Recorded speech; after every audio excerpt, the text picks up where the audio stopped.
नमस्कार श्रोते हो, रेडिओ जयंतच्या आनंदी कट्ट्यावर मी अनुराधा आपण सर्वांचं मनपूर्वक स्वागत करते. श्रोते हो, आपण कितीही मोठे झालेलो असलो तरी सुद्धा आपल्या आईवडिलांसाठी आपण म्हणजे त्यांचं एक लहान मूल असतो हेच खरं. आईवडिलांपैकी वडील प्रेमळ असतातच, मुलांविषयी त्यांना माया असतेच, पण आईला देवाकडूनच या भावनांचं जरा काकणभर जास्तीचंच वरदान मिळालेलं आहे.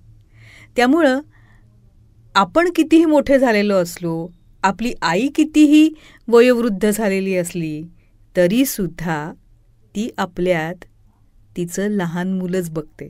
त्यामुळं मूल कितीही मोठं झालेलं असलं तरीसुद्धा त्याचा कम्फर्ट झोन असतो ती म्हणजे त्याची आई. अशाच आशयाचा एक विचार एका प्रसंगातून मांडलाय सायली साठे यांनी. फार सुंदर प्रसंग त्यांनी शब्दबद्ध केलाय आणि आजच्या आनंदी कट्ट्यावरून तो तुमच्यापर्यंत पोचवतेय.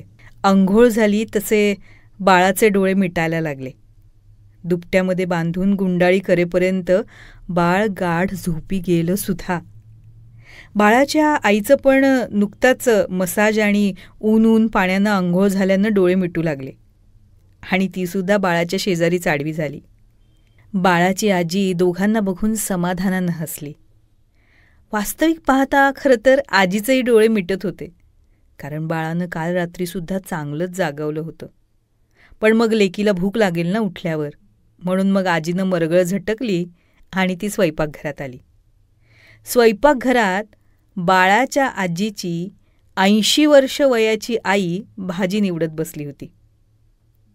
आई होती 80 वर्षाची, अजून सगळी स्वतःची कामं स्वतः करायची आणि दुसऱ्याची सुद्धा. अगं आई काय करतेस हे, जरा आराम करावा की नाही, कधी नवं ते आलीस तर, बाळाच्या आजीनं आईला विचारलं. अगं असू दे ग, जन्म गेला काही ना काही काम करण्यात, आता कंटाळा येतो नुसतं बसायचा, आई उत्तरली. हे बघ, मी मेथी चिरून ठेवली आहे आणि खीर करून ठेवली आहे रव्याची. मेथीत लसूण घालू नको हं, बाळंतिणीनं ती. बाळाच्या आजीला आता हसूच आलं. बाळंतिणीचं जेवण झालं तशी बाळाच्या आजीच्या डोळ्यात अजून झोप दाटून आली, पण धाकटी लेक कॉलेजमधनं येऊन जेवायची होती. बाळाच्या आजीची आई म्हणाली, सुमे पड जरा इथेच थोड्या वेळ, छोटी आली तर ती आणि मी बघतो. अगं पण आई, झोप म्हणते ना. आईनं दमच भरला. बाळाची आजी उठली तेव्हा धाकटीनं केलेला चहा पित होते सगळे. अरे देवा, इतका वेळ झोपले की काय मी, आजीनं विचार केला.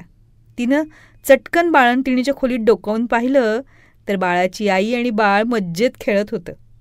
बाळाची आजी चहा घेऊन आईजवळ बसली. खूप वेळ झोपले ग आई मी. समोरचा सुरकुतलेला चेहरा खूप समाधानी दिसत होता. असू दे ग सुमे, किती दमायला होतं मला माहिती आहे, मी गेली आहे ना ह्या सगळ्यातून. दुर्दैवानं तेव्हा माझी आई नव्हती, पण तेव्हाच ठरवलं होतं, जगले वाचले तर तुझ्या लेकीच्या बाळणपणाला नक्की जाणार. हे बघ, आज ऊन खिचडी आणि कढीच कर फक्त, ताक घुसळून ठेवलं आहे मी.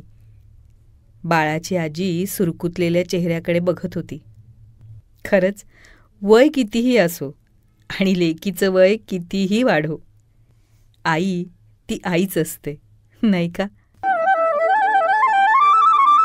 हा होता आनंदी कट्ट्यावरचा आजचा सुंदर विचार. तुम्हाला तो कसा वाटला याविषयीची तुमची कमेंट बॉक्समध्ये नक्की लिहा. आणि त्याचबरोबर रेडिओ जयंतचे दर्जेदार कार्यक्रम ऐकण्यासाठी रेडिओ जयंत लाईक करा, शेअर करा आणि सबस्क्राईब करा. रेडिओ जयंतचं सबस्क्रिप्शन फ्री आहे आणि त्याचबरोबर नोटिफिकेशनसाठी बेल आयकॉनवर क्लिक करायला सुद्धा विसरू नका.